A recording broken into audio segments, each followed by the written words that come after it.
Estamos de volta ao nosso Tira Dúvidas da área de Ciências da Natureza, que conta agora com a participação do professor de Biologia, o Vinícius Braz, e da professora de Ciências, a Marisa Araújo. E quem assumiu a Libras foi a nossa intérprete, a Márcia Moura. Sejam bem-vindos! Antes de passar para as nossas perguntas, vamos relembrar as aulas de Biologia de hoje. Professor Vinícius, tudo bem? Tudo bem, Dani. Joia, conta pra gente aí o que os alunos viram em Biologia hoje nesse ciclo 7. Olá, Marisa. Olá, Vi, tudo bem? Tudo bem. Primeira vez a gente junto, né, Vi? Então, a gente tem uma aula no primeiro ano, onde nós tivemos uma aula de embriologia. Iniciamos aí falando sobre os tipos de segmentação, os tipos de ovos, né, e desse início do desenvolvimento embrionário. E nós temos outra aula no terceiro ano, que foi os ciclos biogeoquímicos 1, onde iniciamos falando, né, sobre essa ciclagem da matéria, falando do ciclo da água, do oxigênio e do carbono. Ótimo, obrigada, professor Vinícius. Agora que já relembramos as aulas do professor Vinícius, todo mundo aí de lápis na mão para a gente voltar para as nossas perguntas. Vamos lá? A nossa primeira pergunta desse segundo bloco é uma dúvida da aula do quinto ano. Professora Marisa, o que é astigmatismo? Ok. Nós estudamos o olho humano, né? E a gente estudou aí alguns distúrbios, algumas doenças aí relacionadas à visão. E o astigmatismo está ligado aí à córnea, uma deformidade da córnea, tá? E então a imagem que vai chegar à retina, na verdade, vão formar duas imagens em dois pontos. Então a pessoa fica aí com a visão deformada, tá? E para isso tem lentes, né, que vão fazer essa correção e focar a imagem exatamente num ponto só da retina. Obrigada, professora Marisa. A nossa próxima dúvida agora é para você, professor Vinícius, é sobre a aula do terceiro ano.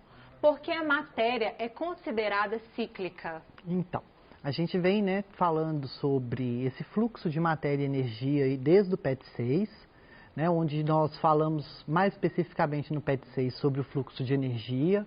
Aí a gente viu que o fluxo ele vai ser unidirecional, que a energia ela não é cíclica. E quando nós vamos para a matéria, a gente vê que esse fluxo de matéria ele vai ocorrer em ciclos, né? Ele vai retornar à natureza. Mas o que isso vai significar? Igual a gente pode pegar, por exemplo, vamos pegar a água, igual a gente viu lá. A água, ela vai se tornando um ciclo contínuo. Eu tenho a água, por exemplo, eu vou estar lá bebendo essa água, depois eu vou eliminar essa água em forma de vapor de água.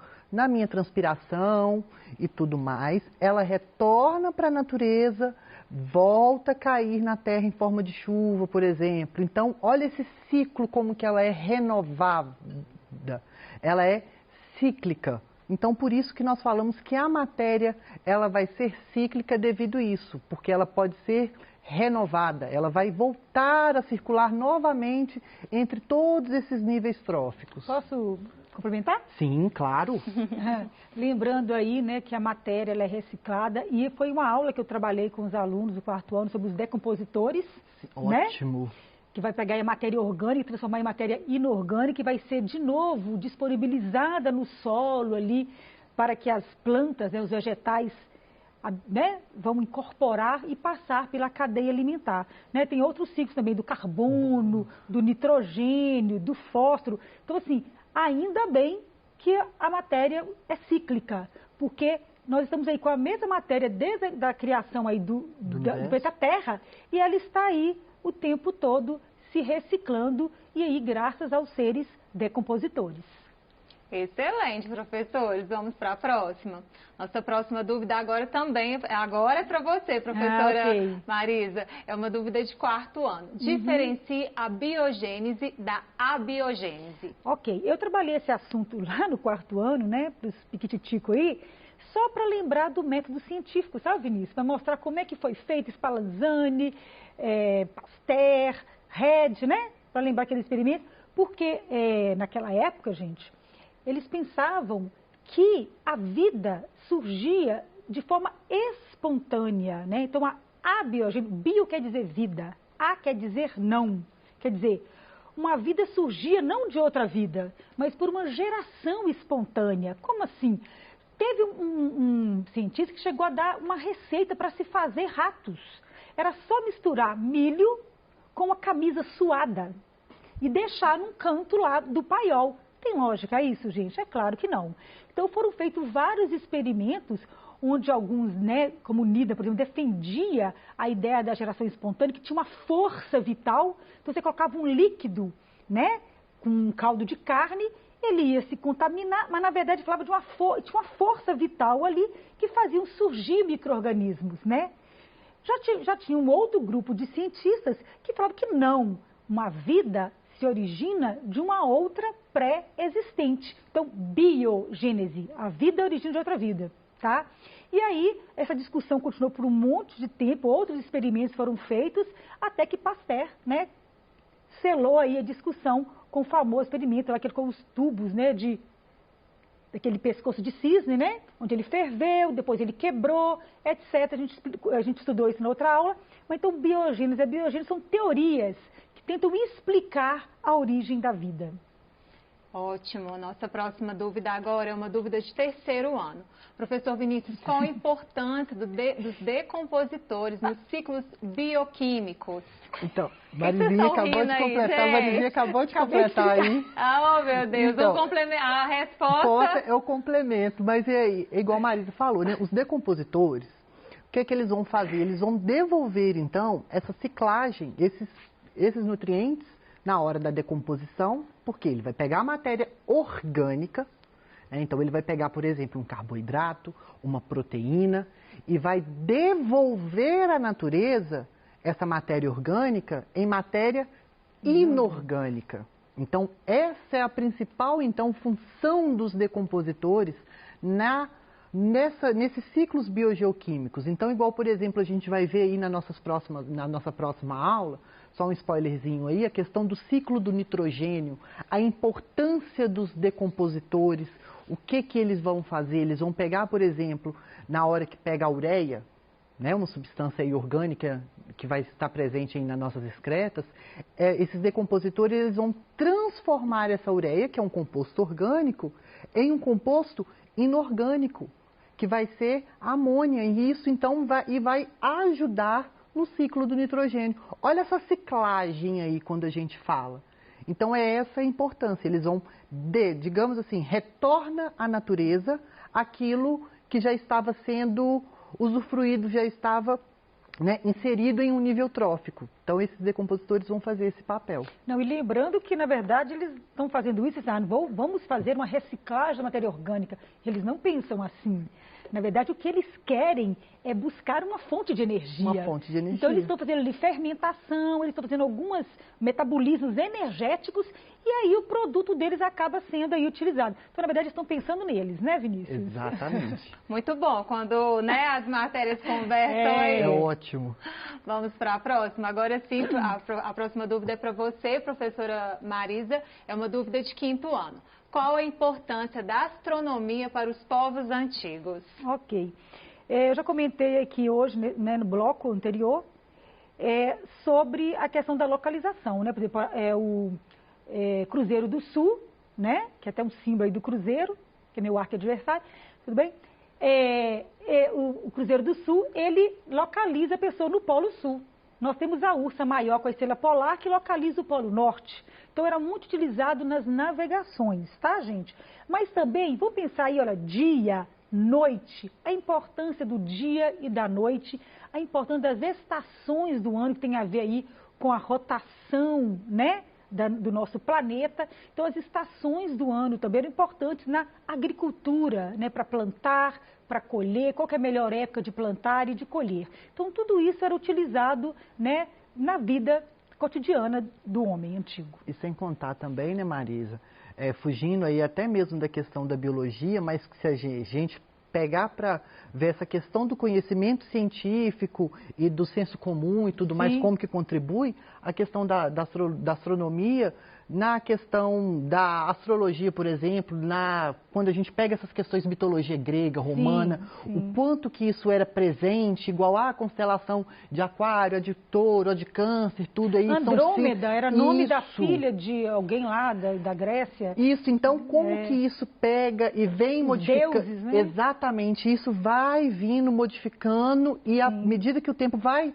passando, novos conhecimentos são adquiridos e são sendo construídos aí dia a dia.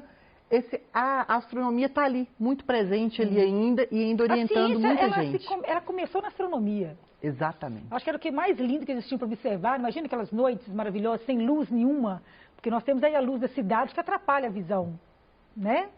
Então, eu imagino esse pessoal à noite vendo o céu. Lindo, deve não ser tinha televisão, não tinha telefone, só ver o céu. Maravilhoso, né? Vamos para a próxima. Exatamente. Isso é bem romântico também, né? Com certeza. Vamos para a próxima. Nossa próxima dúvida, uma dúvida agora para você, professor Vinícius. Qual a diferença entre o grande ciclo e o pequeno ciclo da água? Então, isso daí é uma dúvida super comum quando a gente vai falar em ciclo da água, porque a gente sabe, né? Explica toda essa questão do ciclo da água, a água que está lá presente aqui, por exemplo, na superfície da Terra, ela vai ser evaporada, vai formar então as nuvens. A partir do momento que a temperatura ela diminui lá na atmosfera, esse vapor de água, ele vai se liquefazer, né? Vai acontecer e vai cair, vai correr a precipitação, cair em forma de chuva. Só que quando a gente fala nisso, é uma coisa. Mas quando a gente vai ver o ciclo da água e percebe que existem dois ciclos aí interagindo entre si, que geram a dúvida, que é a questão do grande e do pequeno ciclo. Quando eu falo em pequeno ciclo, eu estou falando isso que eu acabei de resumir aqui agora. É porque não há a participação dos seres vivos, por exemplo. Então, é igual a água, choveu. Choveu, aí virou aquela poça de água. Ocorreu a poça de água, essa poça de água vai o quê? Evaporar, evaporou, foi para a atmosfera. Então, aquilo ali não ocorreu a participação de nenhum ser vivo. Então, é um pequeno ciclo. Quando ocorre a participação dos seres vivos, aí eu falo que vai ser o quê? O grande ciclo. Que o que vai acontecer de diferente aí? Eu tenho o envolvimento, então, por exemplo, da utilização da água na fotossíntese pelos produtores. Eu tenho a eliminação da água, né, na forma da nossa transpiração. Todos os seres vivos, eles vão transferir, eles vão eliminar água. Então, isso vai interferir no ciclo, que eu falo no sentido de, digamos que, aumentar etapas, vamos assim dizendo, a grosso modo falando. Por isso, eu falo que é o grande ciclo que vai também estar interferindo nisso. Então, pequeno ciclo, ele não vai ter a participação dos seres vivos. O grande ciclo, ele vai ter a participação dos seres vivos, que é o que nós falamos, por exemplo, que a gente chama de evapotranspiração, que eu falei isso na aula, que refere-se à evaporação e, ao mesmo tempo, refere-se à transpiração, que vai ser os seres vivos eliminando essa água e retornando ela para a atmosfera. Ouvi, e lembrando aí que a água, a gente tem que perguntar, a água vai acabar? O homem está acabando com a água do mundo? A água que está aqui hoje é a mesma de bilhões de anos atrás, né? Ela só está aí... Imprópria para o consumo. Ela está aí fazendo esse ciclo. Mas, na verdade, a gente está tendo mais água poluída, né? Porque o homem está poluindo cada vez mais. Então, vai reduzir a água limpa, a água pura, mas a água está aí, a mesma quantidade, porque nossa Terra é um ecossistema engarrafado, como se você pegar uma planta, colocar numa garrafa e fechar, vai haver aí o ciclo, pode fazer isso em casa. Então, a nossa Terra, ela está fechada por causa da atmosfera, a gente está no ambiente fechado, não aberto. Então, a água não vai para o espaço, tá, gente? Ela continua aí nesse ciclo, porque a gente tem aí uma cobertura aí, que é a atmosfera. Ótimo, professores. A nossa próxima pergunta é de quarto ano. Bicho de goiaba, goiaba é? Ah, infelizmente não é. Eu até brinquei que o pior que achar um bicho de goiaba é achar meio bicho de goiaba, né, Vinícius? Mas, e aí? Eu coloquei vocês para pensarem, né, depois daquela aula que eu dei, voltando aí à teoria da abiogênese. Se eu fosse defender a abiogênese, eu ia dizer, sim, que a goiaba tinha uma força vital e ela conseguiu transformar a matéria da fruta num ser vivo que é um que é uma larva. Isso não se aplica, né, gente? Nós sabemos que a goiaba, ela não tem larva, mas uma mosca foi lá e pousou e colocou os ovos dela.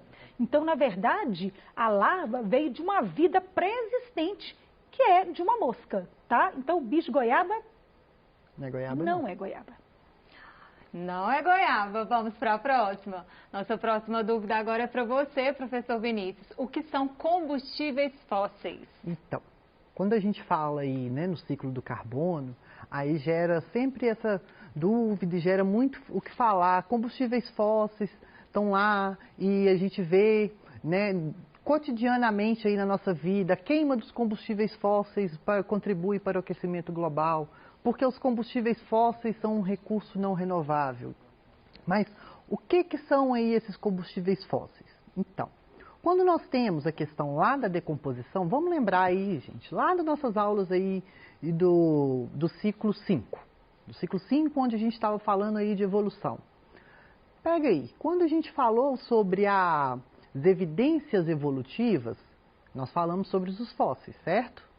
E aí, o que eu disse para vocês? Que quando não ocorre esse processo de decomposição, vai acontecer esse processo de fossilização e vai formar os fósseis. Então, associado a isso, em algumas regiões, em algumas condições bem específicas, esse processo de decomposição junto com esse processo aí, então, né, de fossilização, eles vão formar o que nós chamamos de combustíveis, ou seja, esses combustíveis, por exemplo, o petróleo, né, o carvão mineral, eles são considerados aí combustíveis fósseis porque eles foram formados devido a essa ação, eles foram originados através da decomposição dos seres vivos.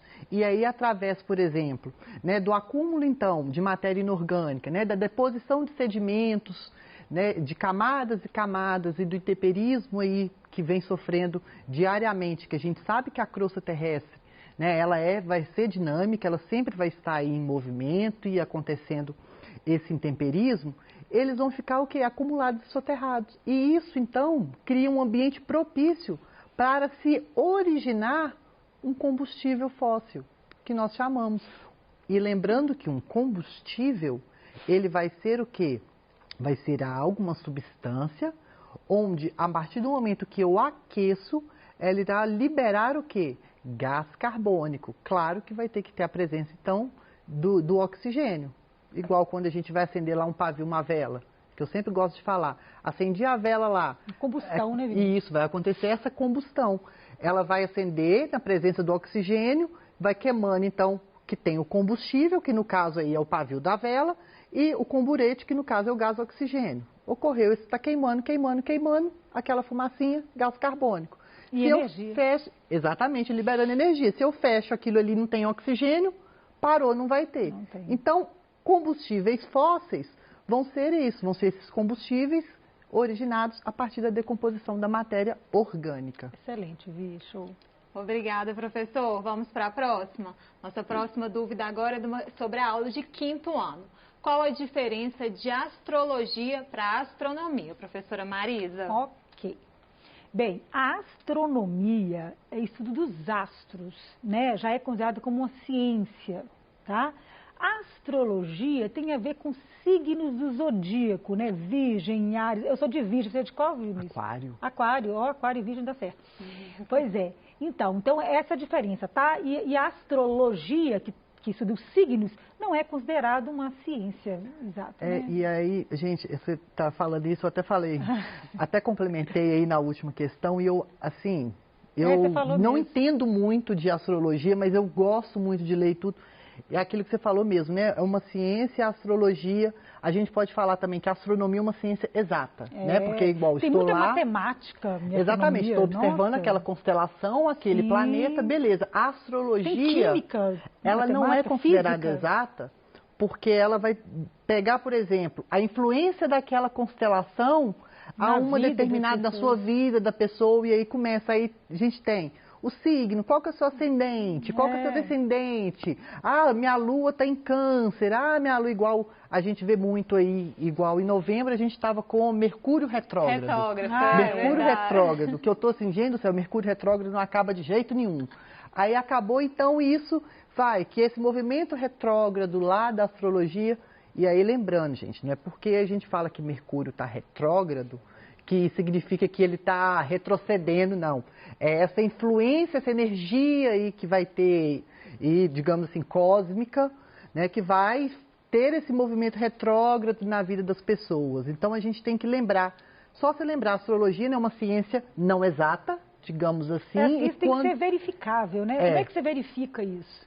Exatamente. E ainda e tem aquela questão, tem uma polêmica muito grande ainda, que vários astrólogos querem, né, fazer isso no meio científico, e tem alguns cientistas que querem, porque através de, como que eu posso falar, de comprovações, exemplo, pessoas estudadas do signo de Aquário, eles possuem esse comportamento, igual realmente falam, então eles estão tentando ver uma prova científica para comprovar isso como uma ciência, mas ao mesmo tempo a gente tem um grupo que fala que não, mas aí, para você saber, né, astronomia, uma ciência exata mesmo, que vai estudar aquilo, o planeta, os astros lá, e a astrologia pegar o que esses astros vão interferir na vida das pessoas e no universo em si.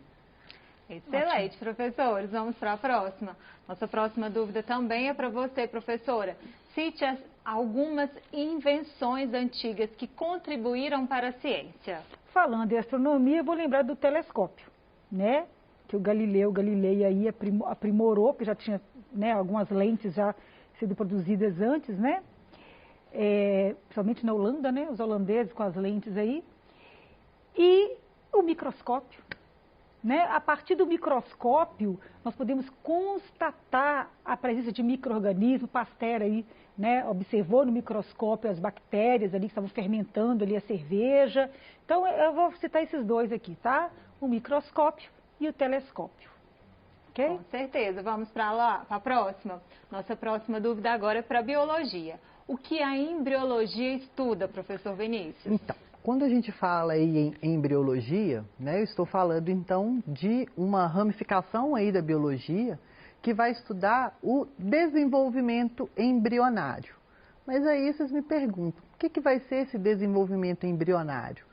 A gente sabe que a partir do momento que aconteceu a fecundação, né, a união então do óvulo com o espermatozoide, formou-se uma célula, que vai ser o zigoto, ou que nós chamamos também de célula-ovo, ou simplesmente só de ovo. Então, a partir do momento da formação desse zigoto e desse desenvolvimento dele, dessas etapas, dessas fases que essa única célula vai ter até o nascimento, a gente fala isso que a embriologia ela vai estudar o quê? Tudo isso. E aí tem um parênteses aí, que alguns aí existem, é igual eu sempre venho aí falando e tudo. No meio científico sempre tem a biologia, na ciência a gente não pode nada afirmar que isso é certo, né? A gente tem um grupo aí que defende que o movimento, esse estudo antes da fecundação, ou seja, a formação então, a gametogênese, e a esse processo de fecundação, ele entra dentro do ramo da embriologia. Então, alguns autores aí, alguns livros trazem isso junto. Outros não. Para ser essa questão do estudo da embriologia, o quê? Do zigoto para frente. Então, mas é basicamente isso. É o desenvolvimento embrionário. São essas... O que acontece, então, entre a fecundação até o nascimento? Isso a embriologia, ela vai estudar. Ótimo, vamos para mais uma. Nossa próxima dúvida agora é a professora Marisa, é uma dúvida de 5º ano. Em qual constelação fica a estrela polar? Conta pra gente. Ok, na constelação Ursa Maior, tá? Fica lá no Polo Norte. Ótimo, obrigada, professora Marisa. Bom, estudante, acho que já praticamos bastante nesse bloco, hein? No próximo bloco, nós teremos a participação do professor Bruno Galvão, de Ciências, e do professor Vinícius, que continua aqui com a gente. Eu agradeço a presença da professora Marisa. Obrigada. E você, estudante, fique ligado aí. A gente já volta.